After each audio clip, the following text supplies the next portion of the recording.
The warning lights flashed red across the bridge of the Liberty's Edge as Captain Jake Morrison gripped his command chair.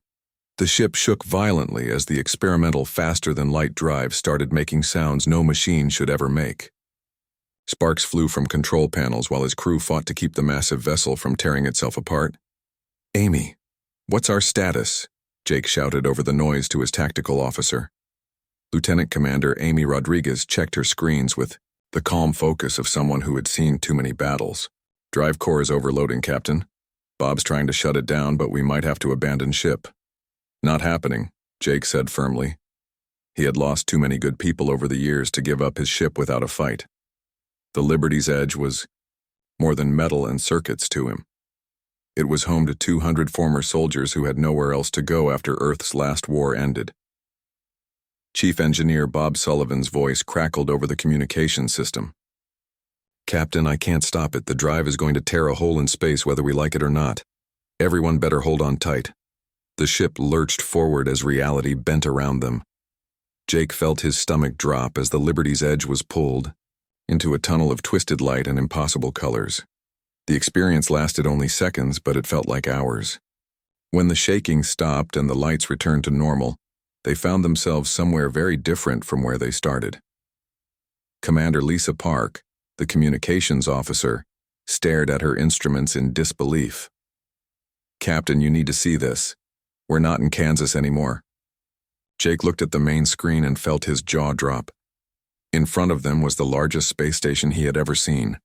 It looked like someone had built a small city in the void, complete with docking bays, towers, and thousands of lights. Ships of dozens of different designs moved around the station like busy insects around a hive. "Where are we?" Jake asked. "According to our navigation computer, we're about 15,000 light-years from Earth," Lisa replied. "That should be impossible with our current technology." "Well, we're here now," Jake said. "Let's try to figure out what we stumbled into. Lisa, see if you can pick up any communications from that station." Lisa worked at her console for several minutes before looking up with concern. "Captain, I'm getting dozens of different signals. The computer is trying to translate, but these aren't any languages in our database. We're definitely not dealing with humans here." Amy checked her tactical display and frowned. "Captain, we've got company.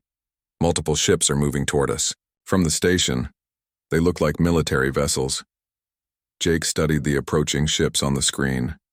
They were sleek and elegant. Nothing like the crude but effective warships humans built. These vessels looked like they were designed by artists rather than engineers, but he could see weapons on them, and those weapons were powering up. "Red alert," Jake ordered. "All hands to battle stations. Amy, bring our weapons online, but don't target anything yet. Maybe we can talk our way out of this." The Liberty's Edge was built for war. Every human ship was, because that's all humanity knew how to build. The vessel bristled with missile tubes, energy cannons, and defensive systems. It was painted in aggressive military colors and designed to look as intimidating as possible. Jake realized they probably didn't look like peaceful explorers to whoever lived here. "Captain, I'm getting a transmission," Lisa announced. "The computer is working on translation." A voice spoke over the bridge speakers in choppy mechanical English. "Unknown vessel, you have entered restricted space without permission. Power. Down your weapons and prepare to be boarded for inspection. Resistance will be met with force." Jake exchanged glances with his officers.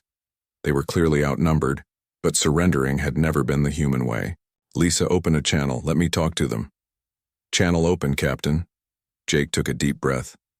"This is Captain Jake Morrison of the human vessel Liberty's Edge. We're explorers, not invaders. Our ship's drive malfunctioned and brought us here. By accident. We mean no harm to anyone." The response came quickly. "Humans are not recognized as a member species of the Galactic Council. Your vessel is heavily armed and poses a threat to station security. You will comply with inspection procedures immediately." "And if we refuse?" Jake asked, though he suspected he already knew the answer. "Then you will be destroyed." Amy leaned over to whisper in Jake's ear. "Captain, we're outnumbered 50-1, but their ships look pretty fragile. If it comes to a fight, we might have a chance." Jake nodded. Every person on his ship was a veteran of Earth's brutal wars. They had fought in battles where surrender meant death and learned to win against impossible odds. But starting a war with an unknown alien civilization seemed like a bad idea, even for humans. "Listen," Jake said into the communicator. "We're willing to talk, but we're not surrendering our ship. How about we meet somewhere neutral and discuss this like civilized beings?" The alien voice sounded confused. "You refuse to comply with Galactic Council authority?" "I don't know what this Galactic Council is," Jake replied honestly. 5 minutes ago, we thought we were alone in the universe. Now we're talking to aliens. Maybe we can start over and introduce ourselves properly." There was a long pause before the voice returned, sounding less certain than before. "Stand by. We are consulting with Station Command." Jake used the delay to assess their situation. They were lost in unknown space, surrounded by hostile aliens, and had no way to get home.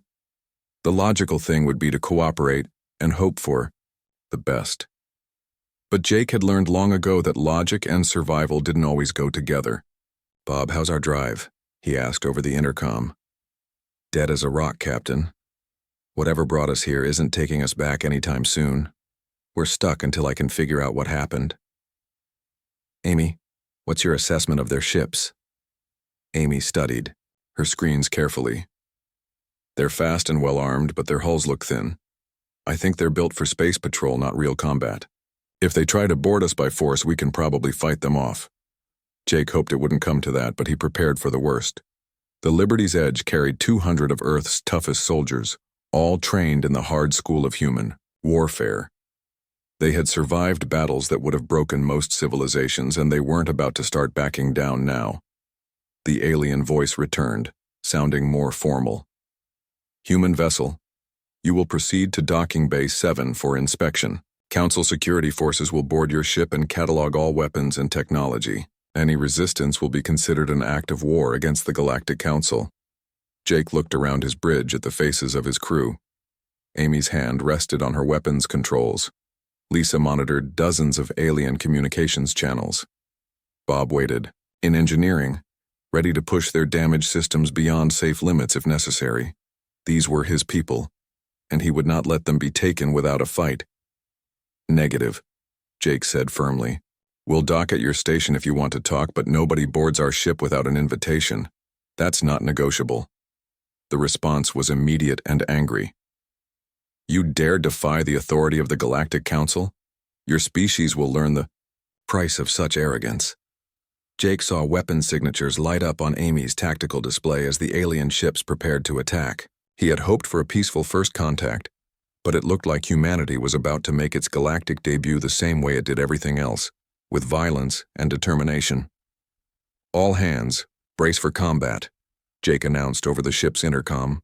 "Looks like we're going to have to fight our way into this galactic community." The first shots were fired moments later, and humanity's violent introduction to the galaxy began. The first alien ship that approached the Liberty's Edge learned a hard lesson about human warfare. Lieutenant Commander Amy Rodriguez watched it on her tactical screen as it moved in slowly, trying to get close enough to use some kind of boarding device. The alien captain probably thought the humans would surrender once they saw how outnumbered they were. Amy had different plans. She waited until the alien ship was close enough to touch, then fired a single missile that tore through its thin hull, like paper.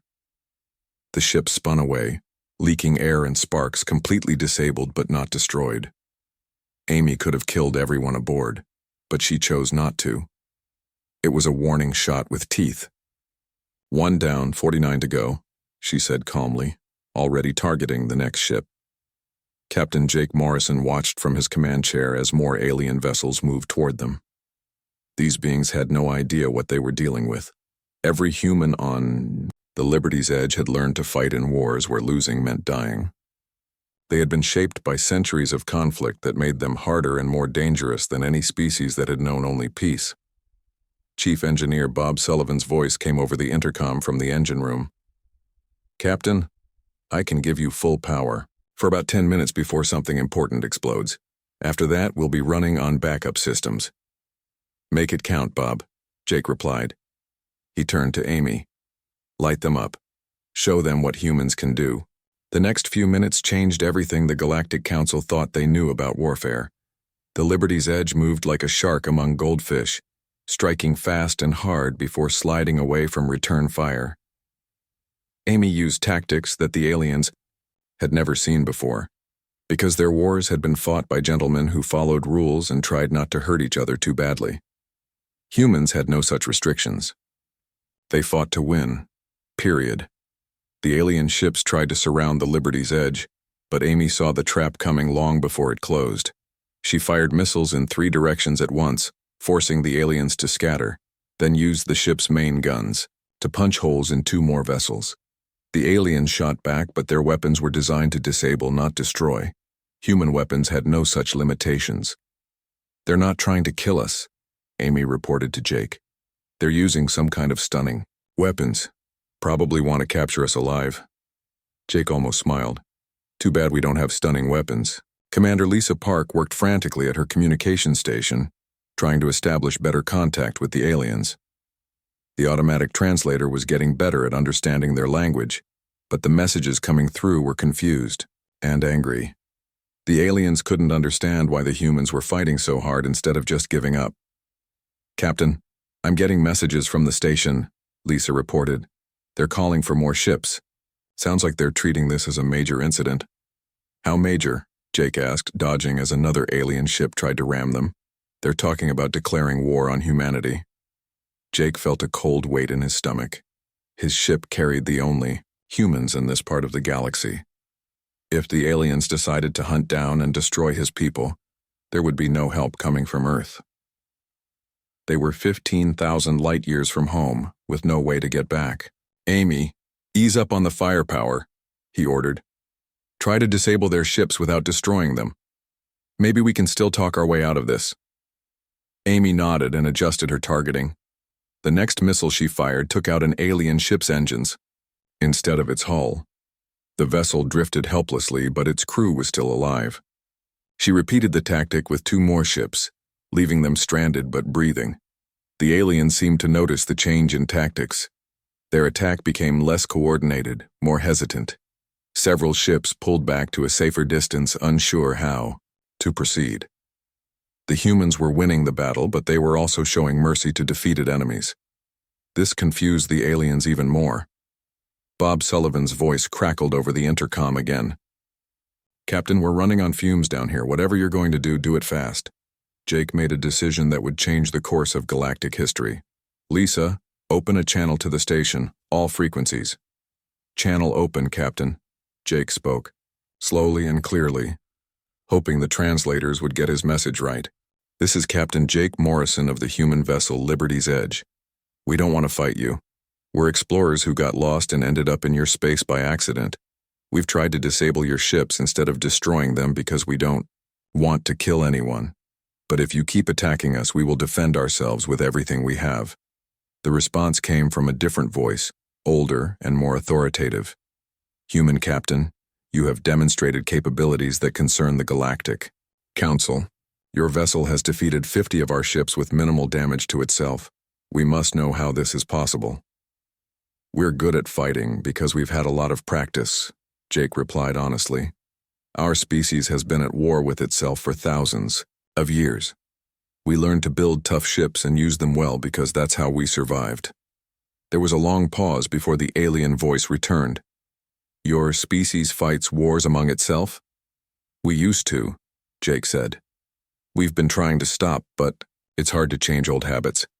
That's why we built ships like this one and filled them with people like us. We're looking for new places to explore and new ways to live." Another pause, even longer this time. Jake could hear multiple voices arguing in the background, though the translator couldn't make out the words.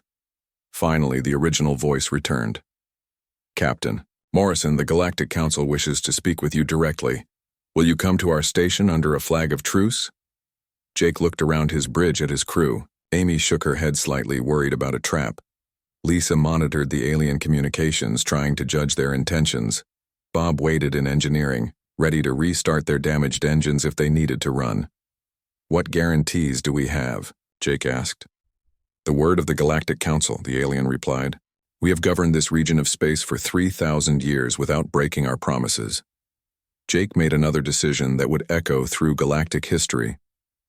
All right, we'll come to your station, but our ship stays armed and ready. If this is a trap, you'll find out just how good humans really are at fighting. Understood, Captain Morrison. Docking Bay 7 is being prepared for your arrival. As the Liberty's Edge moved slowly toward the massive alien station, Jake wondered what they were getting themselves into. His ship carried the first humans to make contact with alien civilization, and they had done it in the most human way possible, with violence, determination, and a refusal to back down from a fight. The aliens were about to learn that humans were unlike any species they had ever encountered. They were also about to discover that sometimes the most dangerous guests were the ones who arrived uninvited and stayed to change everything. Jake watched the alien station grow larger on his screen and prepared to meet representatives of a galactic civilization that had existed for thousands of years. He hoped they could find a way to coexist, but he was ready to fight if they couldn't. After all, fighting was what humans did best. The docking bay of Harmony Prime was unlike anything Captain Jake Morrison had ever seen. The walls curved in impossible ways, and the air itself seemed to shimmer with colors that had no names. Dozens of alien beings waited to greet them, each one stranger than the last.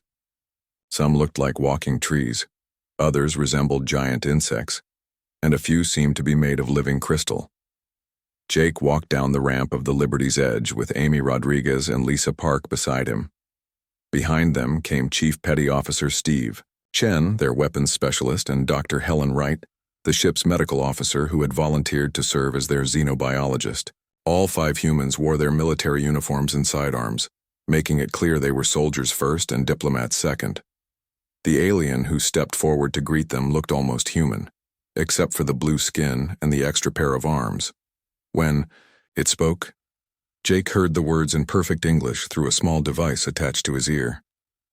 "Welcome to Harmony Prime, Captain Morrison. I am Ambassador Krell of the Andromedan Empire. The Galactic Council has agreed to meet with you, despite the unusual circumstances of your arrival." Jake nodded politely.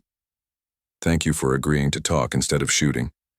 We'd like to clear up this misunderstanding and find a way to coexist peacefully."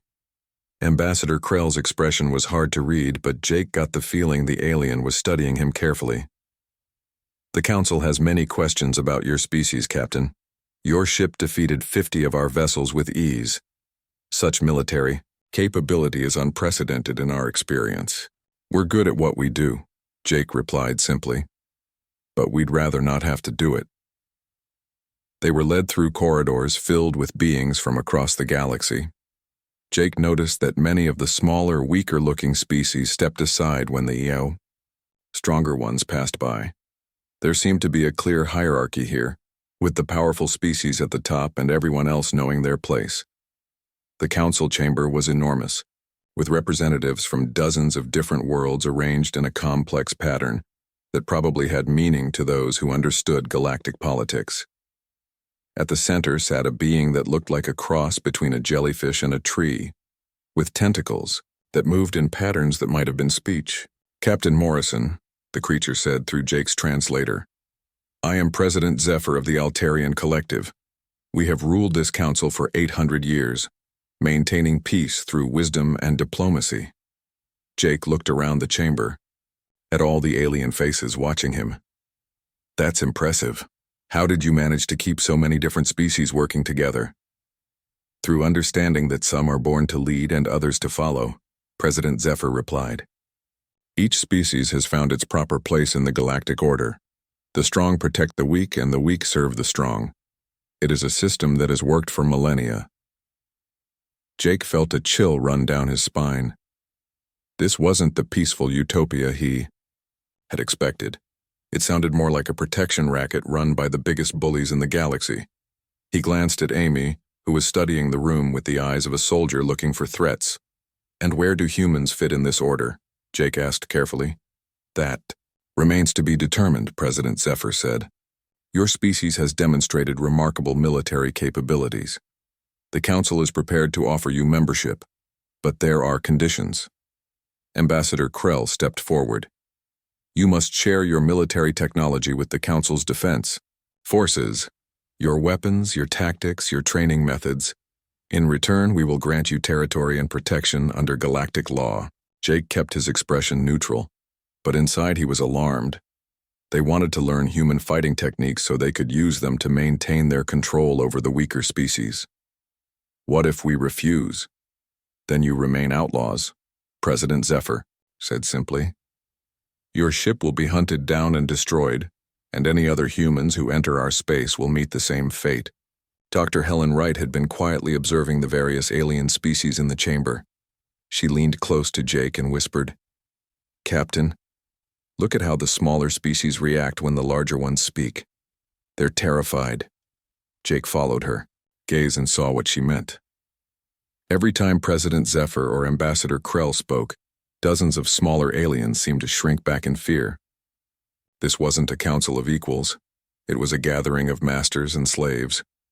"We need time to consider your offer," Jake said diplomatically. "Of course," President Zephyr replied.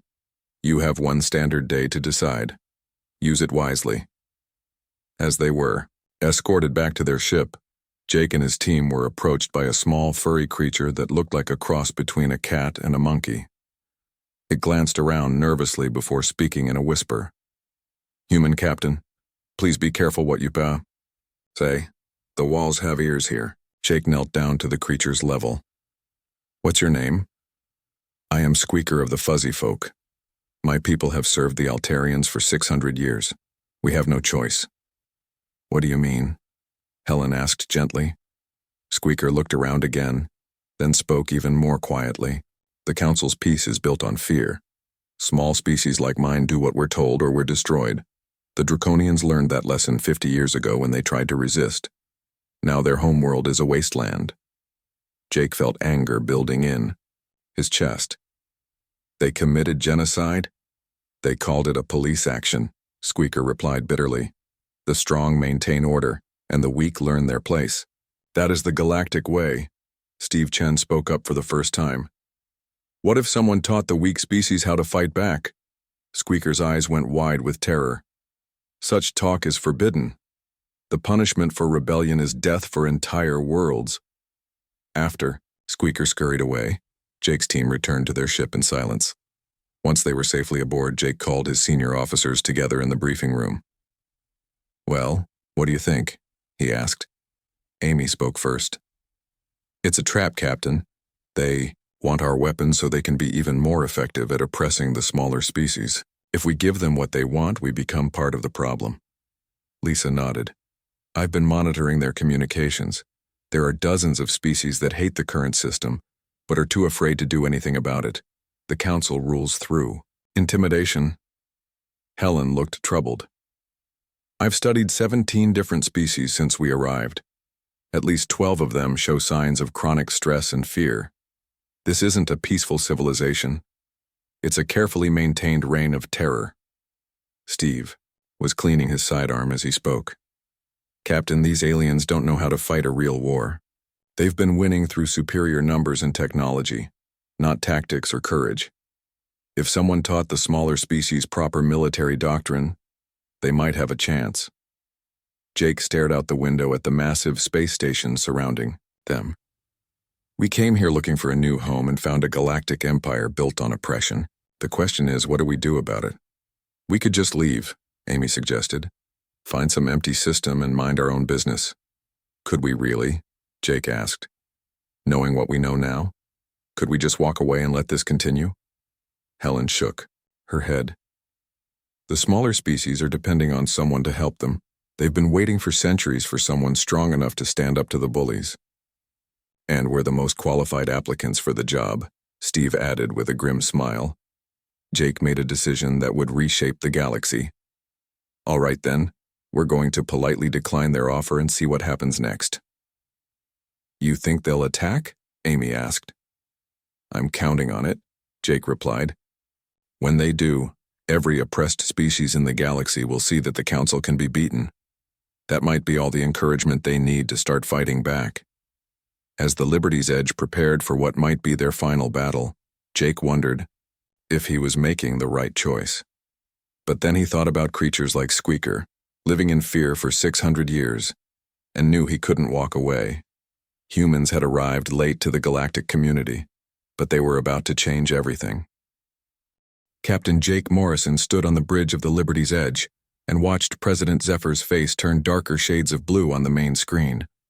The alien leader's tentacles writhed with barely controlled anger as Jake delivered his response to the Council's ultimatum.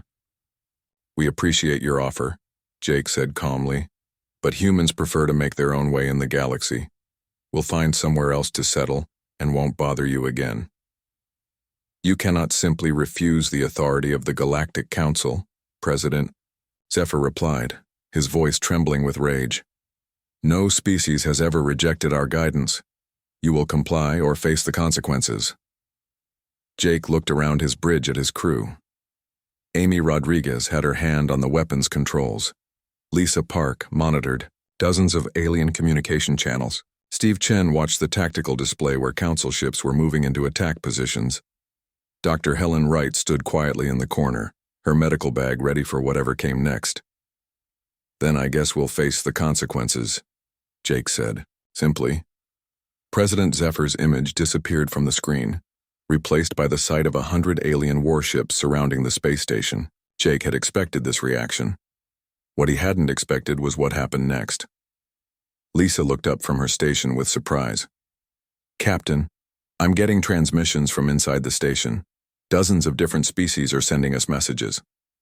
"What kind of messages?" Jake asked. "Support messages, sir. They're cheering for us." On the main screen, Jake could see small alien ships launching from hidden docking bays throughout the station. They were crewed vessels, clearly built in secret and armed with whatever weapons their crews could find. The ships were tiny compared to the Council's warships, but there were hundreds of them.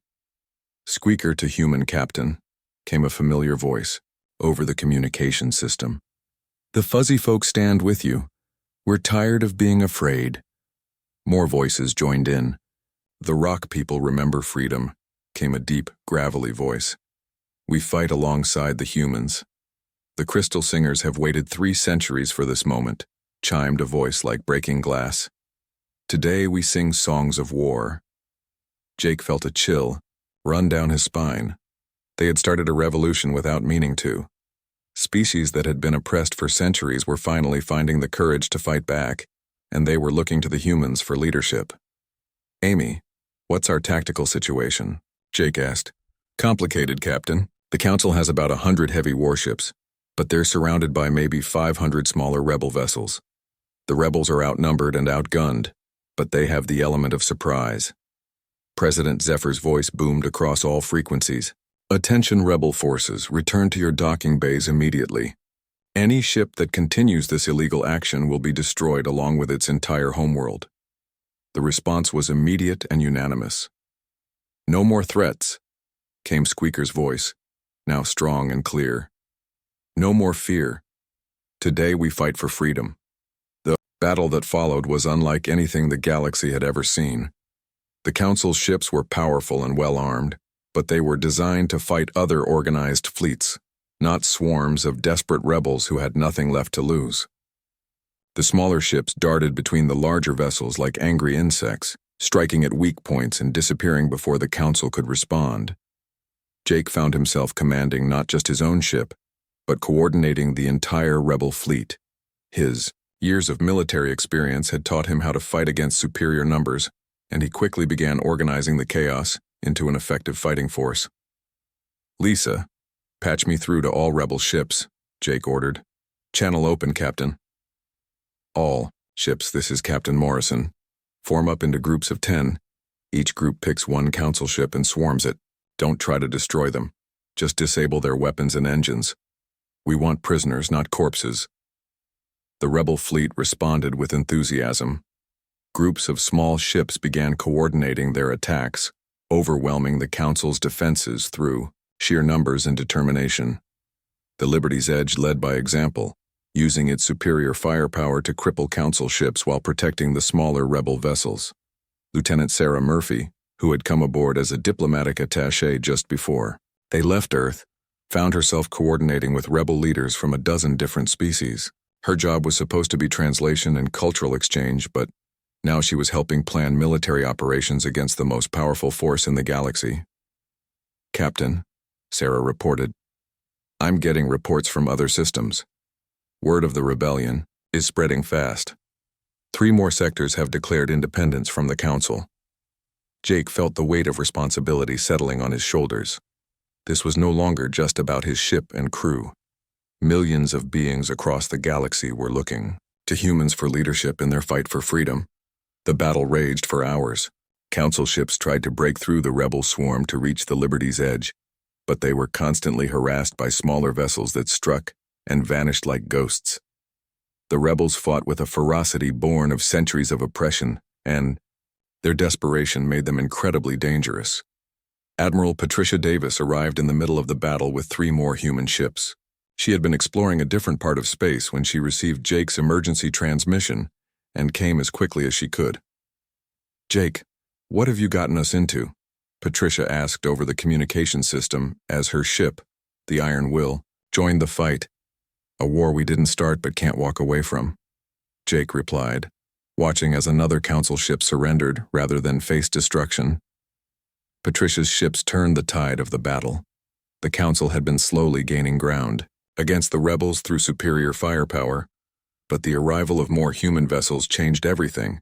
The humans brought not just weapons but tactical knowledge that transformed the rebel fleet from a mob into an army. By the end of the day, the Council's fleet was either destroyed, captured, or fleeing toward the outer systems.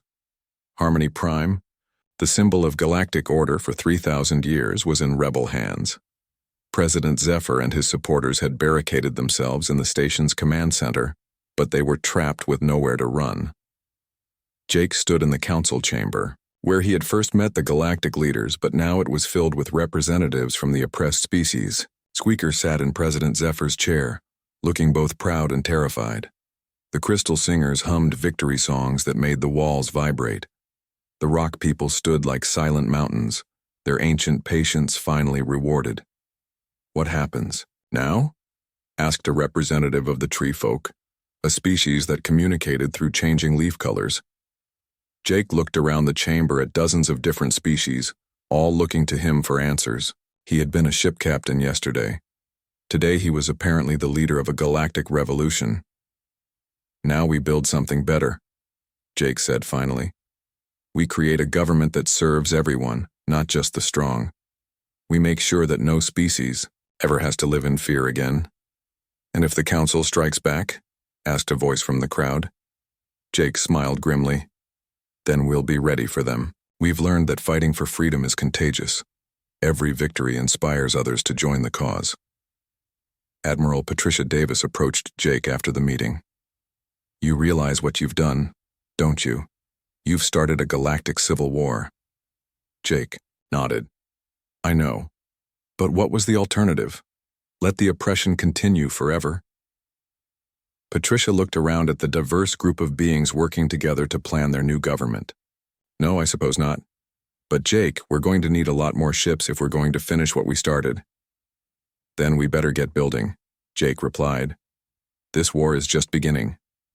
Outside the station, ships from 100 different worlds were arriving to join the rebellion. The galaxy would never be the same again, and it was all because humans had shown up late, violent, and uninvited to a party that desperately needed crashing.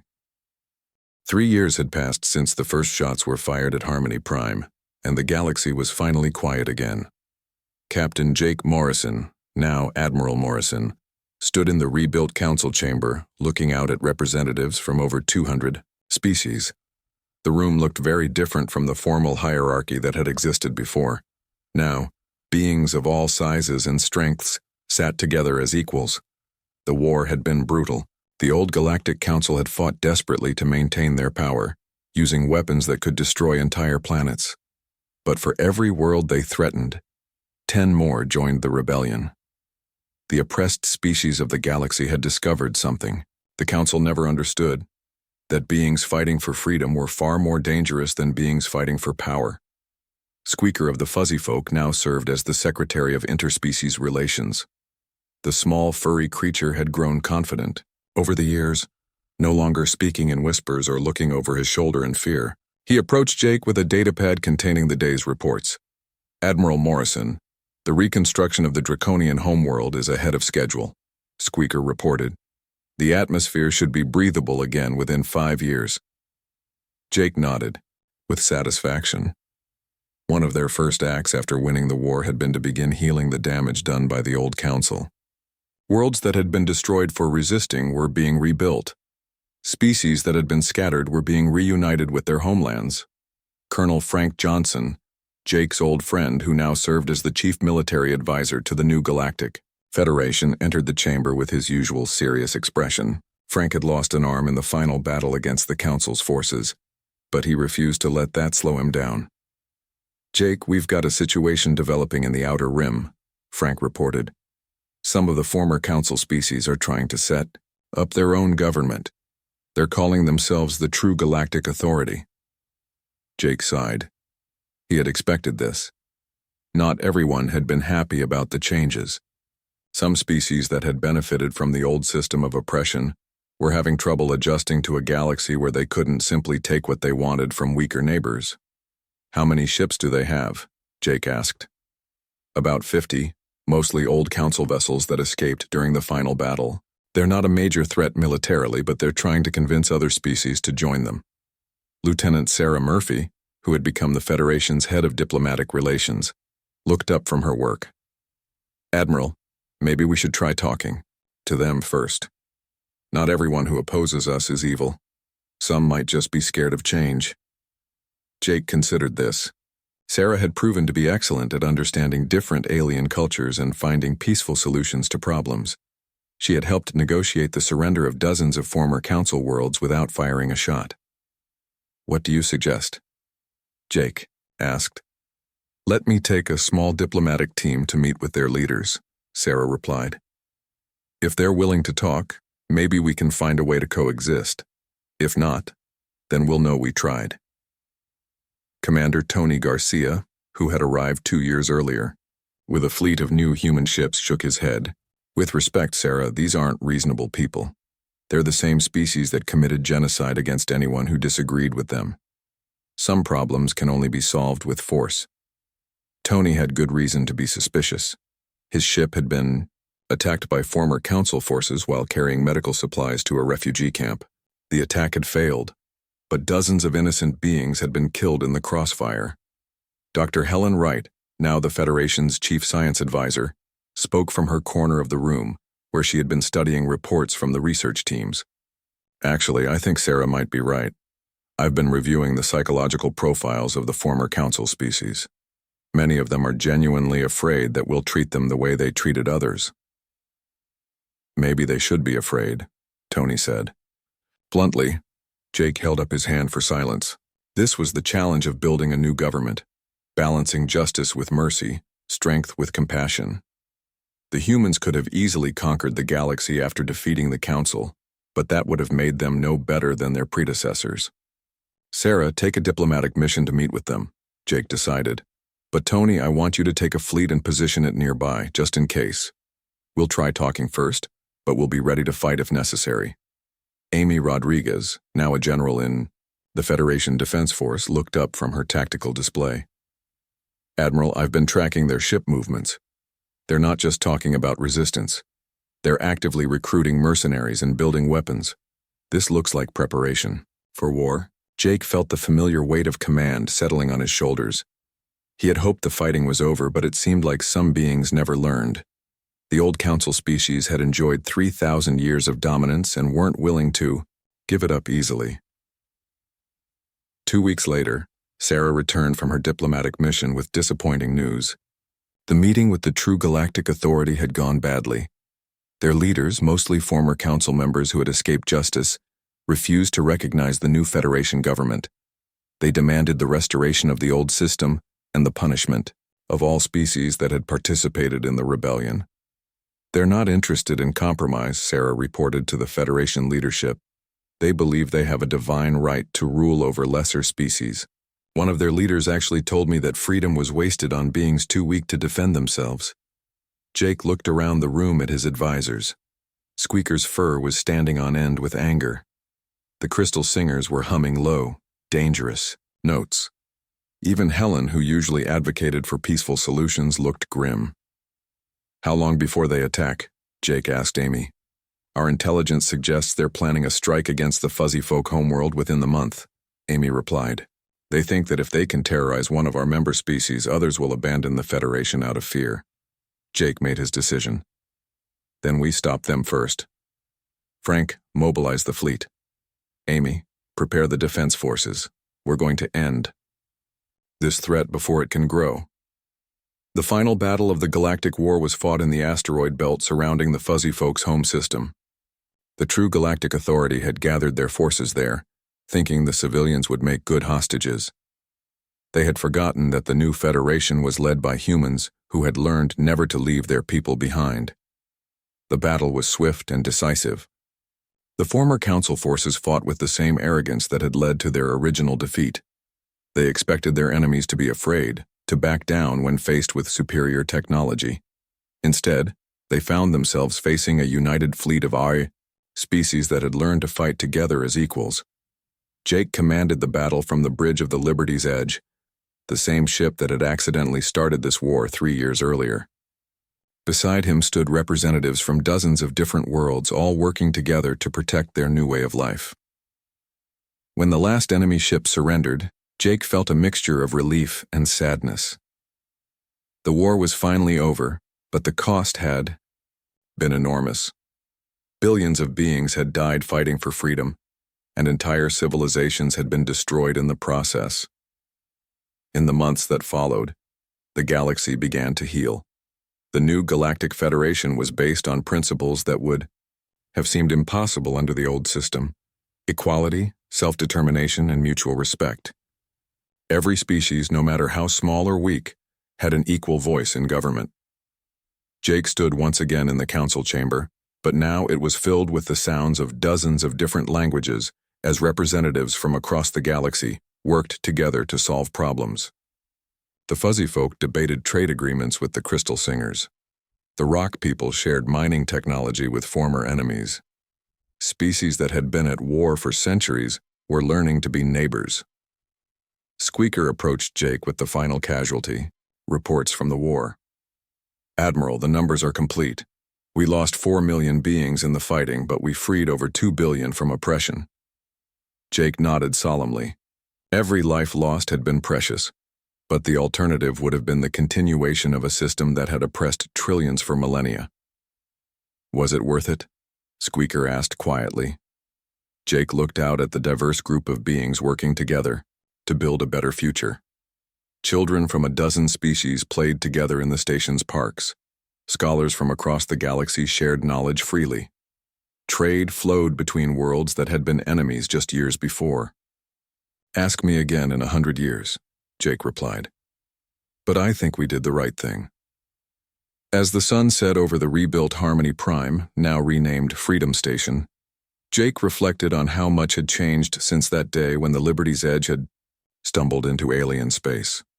Humans had arrived late to the galactic community, and they had been violent and uninvited. But sometimes that was exactly what the galaxy needed.